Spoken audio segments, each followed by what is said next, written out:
আপনি কি জানেন ২০০৪ সালে সৌদির একটি এলাকা রাব্বুলখালীতে বিশাল এক মানুষের কঙ্কাল খুঁজে পাওয়া যায়। ২০০৪ সালে ওই এলাকায় গ্যাস অনুসন্ধানের জন্য খোদাই চলছিল। তখন ওখানকার ওয়ার্কাররা মাটির ভিতরে একটি বড় মানুষের কঙ্কাল দেখতে পায়। সেটি এত বড় ছিল যে ওখানকার উপস্থিত সব ওয়ার্কারদের তার সামনে ছোট ছোট পোকামাকড়ের মতো লাগছিল।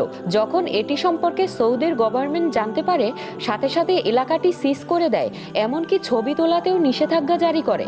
আসলে এই কঙ্কালটি কমে আদ জাতির লোকেদের ছিল, যে জাতির কথা মহান আল্লাহ তাআলা পবিত্র কুরআনে সূরা শুআরায় উল্লেখ করেছেন।